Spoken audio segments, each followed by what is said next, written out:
camarong reducido. Ito po nung araw ito yung tawag namin sa tempura. Ngayong panahon na ito, ang tawag na dito is tempura, pero nung araw po, ang tawag namin dito is camarong reducido. So, isusuko po sa inyo yung pamamaraan at mga ingredients. Madali po lang gawin ito at kaya-kaya ng kahit na sino. So, sa menu na to, ang aking gagamitin ay ang shrimp. So, gagamit tayo ng eggs. Gagamit din po tayo ng flour, baking powder. Gagamit din po tayo ng chicken bouillon cubes, which is this is powder. Gagamit din po tayo ng black pepper and salt. And of course, we still gonna use ng water. So ipakita ko lang sa inyo yung procedure at again, napakadali lang po nito at simple ingredients po. So bali ang first step po nito ay titintahan ko lang yung shrimp na salt at saka ng black pepper.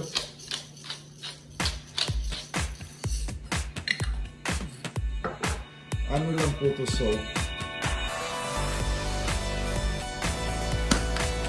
So, tsaka lalagyan din natin ng isang itlog.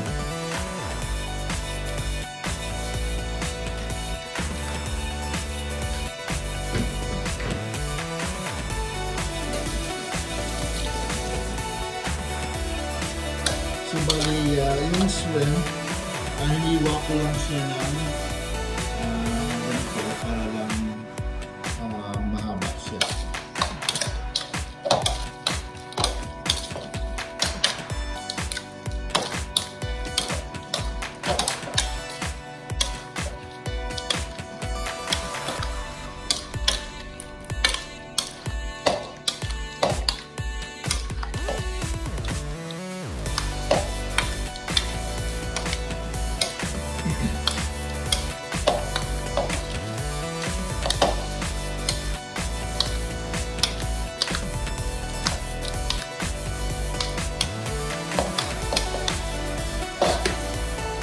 Bali, sisigasag ko lang siya dyan.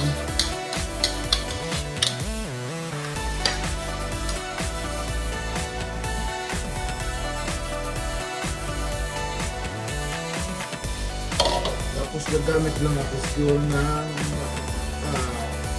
1 cup of flour.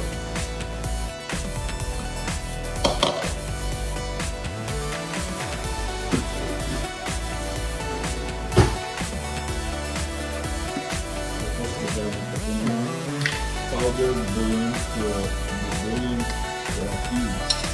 Nalagay ko lang siya dito.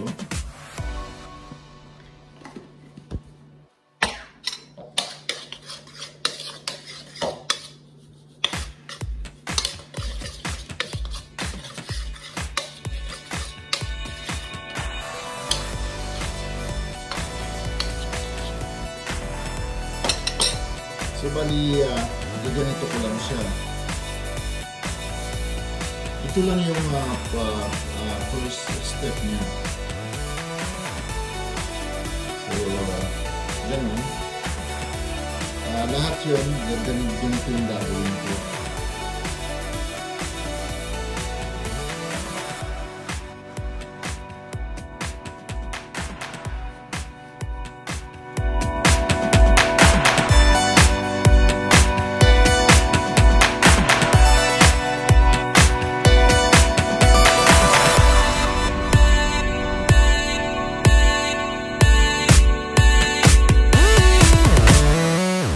So, bali tapos na yung first step niya na paggulong ko na siya sa flour.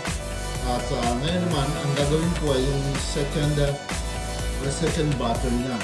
So, yung batter means yung breadings niya. So, now I'm gonna use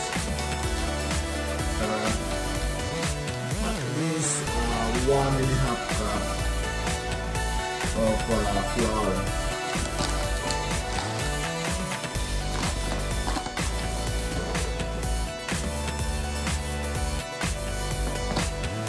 Then, gagamit ko ng konting baking powder.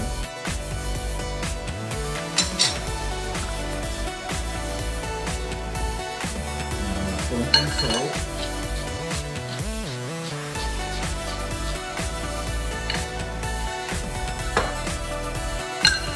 Konting pepper.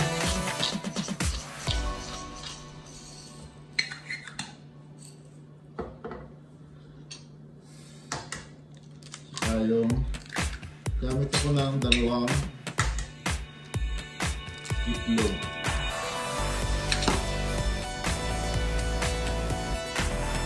Maglalagay din ako ng 1 cup o 1 glasses of water. And then gagamit nga pala ako ng konting food color lang ng yellow.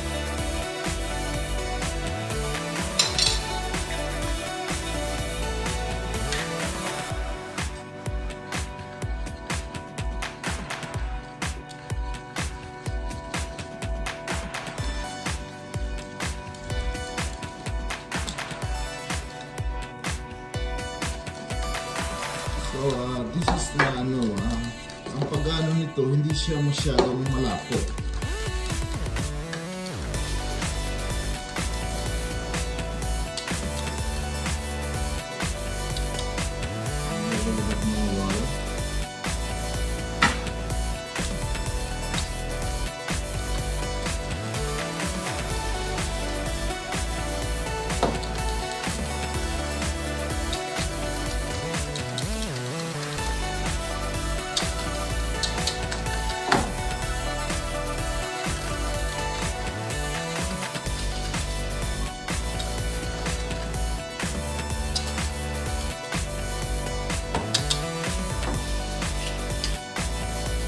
Ito lang.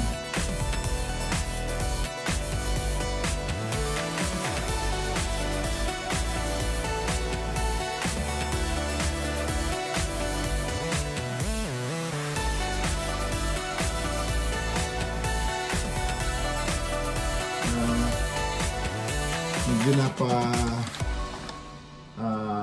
dami yung tubig ko. So, pag ganun, lagyan nyo lang ng konting flour para medyo malapot-lapot.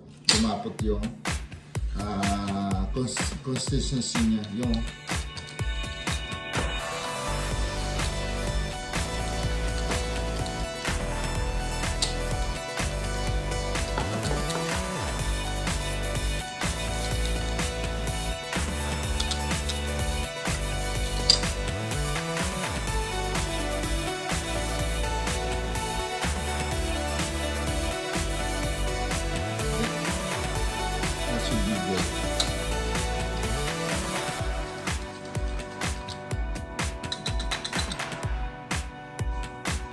so, bali nagpainit na ako ng oil. So, isusyo ko na lang sa inyo kung paano siya lutuin.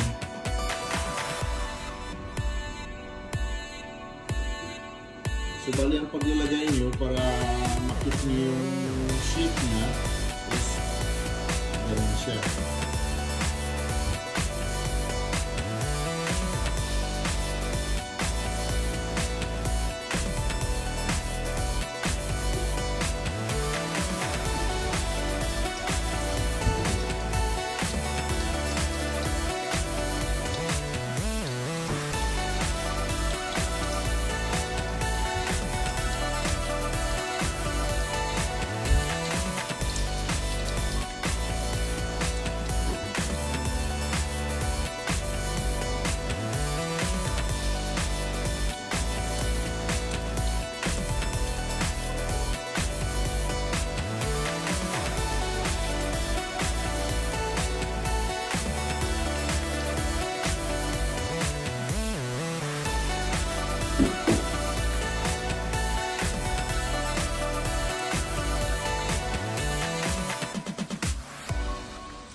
So, ito yung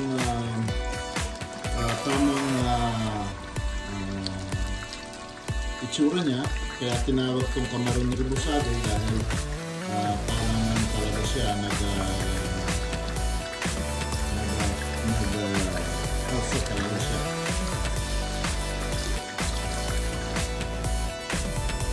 Ay mga kasama, ito na po yung aking naluto at ipakita ko na lang po sa inyo.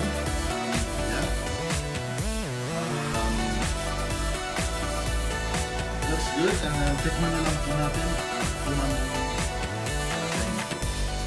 Okay, so sa sauce po, pwede po kayong gumamit ng kahit anong klaseng sauce. So ito po yung ginagamit ko, Chukran, just like sweet chili sauce or ketchup. And then pwede rin po kayong gumamit ng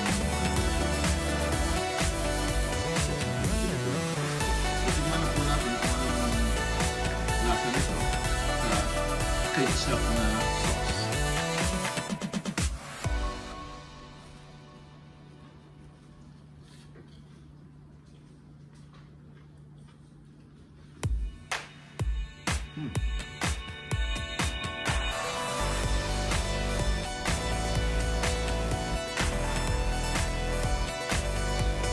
It's good. Yummy. Masarap po ito kung kayo ng beer or alcohol. So, try ko naman po lagyan ng sauce na ito.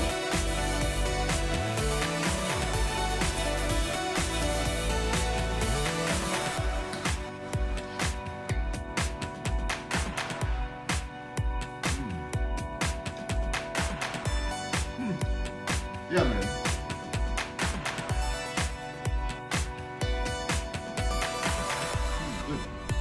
Maraming salamat po sa inyong panonood at kung di pa po kayo nakasubscribe, subscribe po, like and share.